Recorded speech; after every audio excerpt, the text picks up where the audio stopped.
Estoy aquí con el rabino Rabbi Rafael Cohen Soae. Quería saber cuál es el mensaje de Hanukkah. Shalom, buenos días. Hoy es el día quinto de Hanukkah y ¿cuál es el propósito de esta fiesta? ¿Cuál es la razón por la cual celebramos? Ya tenemos más de 2000 años desde que los macabeos, que muchos goyim, muchos no judíos, se identifican. Y en Estados Unidos todos los bancos, todos los cuerpos de gobierno, incluso la Casa Blanca, tienen una Hanukkah muy grande que ellos la prenden y encienden. Nosotros somos representantes de los macabeos que lucharon por la libertad. ¿Qué tipo de libertad lucharon los macabeos? Número uno, la represión contra los judíos. En esa época no fue una represión, o mejor dicho, una persecución física. El mensaje era que ellos tenían a los griegos, que eran la contra del judaísmo en el sentido que ellos, por decir, desarrollaron a lo máximo lo que se llama la cultura helénica. Y todos sabemos lo que ellos dejaron en el legado, los libros de filosofía, y en ese momento, en ese tiempo, no existía lo que se llama ni el Islam ni el cristianismo, y eran pueblos, por su mayoría, idólatras. Es decir, que ellos, como decían los romanos, hay una diosa de la guerra, de la victoria, hay una diosa del fuego, hay un dios del agua, hay un dios de, etcétera, del sexo, todo. Entonces, ellos adoraban la fuerza. Y tenían a los judíos que querían copiarse, ellos convencían a los judíos, a los pueblos que ellos moraban, como en Esparta, que por algo se llama Esparta, que agarraban a los niños y lo tiraban ahí en la montaña para ver si sobrevive. Pero si él no es capaz de desarrollar y comer de la selva todo lo que existe, entre ratas y conejos, etc., entonces no es digno de entrar al ejército de Esparta. Ese es el extremo. Entonces, en la Torá tenemos ese concepto de que lo más importante y lo más primordial es el estudio de lo que Dios nos dio, los 5 libros. Y tenemos después las profecías y también lo que se llama los salmos, Eclesiastés, etc., proverbios, todo lo que es espiritual. Y el hincapié que la Torá fue dada, fue entregada en el monte Sinai, que es fuera del territorio de Israel. ¿Por qué?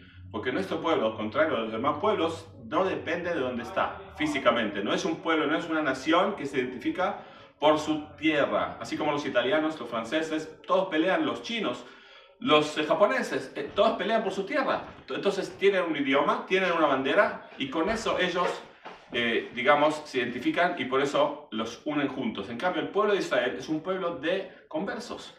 Hay un montón de todo tipo de no judíos que se convirtieron, a pesar de que eran totalmente negros, totalmente blancos, chinos con ojos asiáticos. Entonces, ¿cuál es el mensaje? El mensaje es que cualquier persona, de donde venga, puede identificarse con la ideología de la Torá, que no existe lo que se llama la tierra como identidad, como base. Entonces, el pueblo de Israel en su mayoría, 2000 años existe fuera de la tierra de Israel, y eso fue lo que lo mantuvo contra viento y marea en el Holocausto, en la Inquisición, en los Cruzadas, en todas las ocasiones.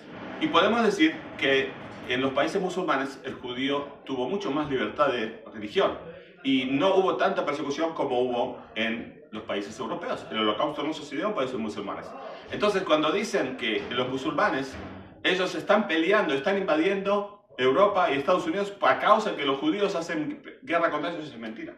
Porque ellos tienen, así como los misioneros fueron a España, de España fueron a América, fueron a Asia, fueron a todos los lugares para...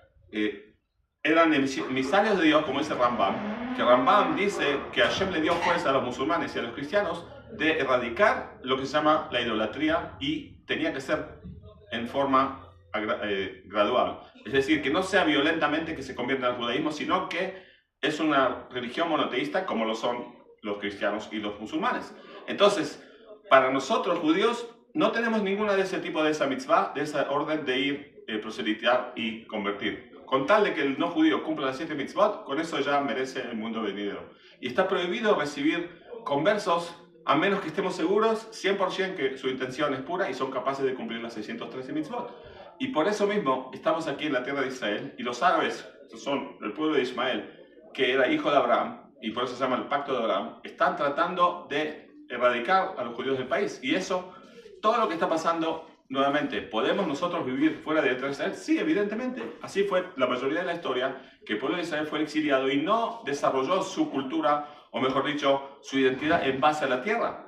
Entonces, cualquier judío de donde venga, que sea converso, que sea total, que él, con tal que él cumpla los preceptos de la Torá, eso es exactamente, y por eso nosotros festejamos la victoria de la luz contra la oscuridad, de lo que se llama la idolatría fue vencida. Es decir, hoy en día hay mucho más creyentes en Dios que idólatras de lo que hubo hace 2000 años. Y así sucesivamente, todavía en la China, el 95% de la gente ahí cree en Buda, cree en todo tipo de idolatrías, y también en Japón y otros lugares en Asia. Entonces, hasta que no llegue el Mashiach, y como dicen los cristianos, que el Mashiach ya llegó y nosotros los judíos lo rechazamos, y por eso ellos son, digamos, el pueblo elegido.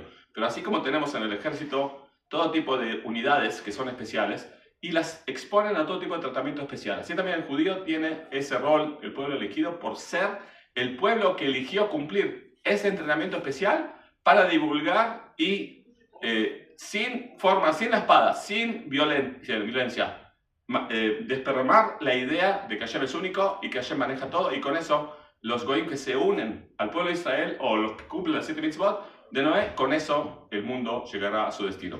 Muchas gracias. Hanukkah Sameach.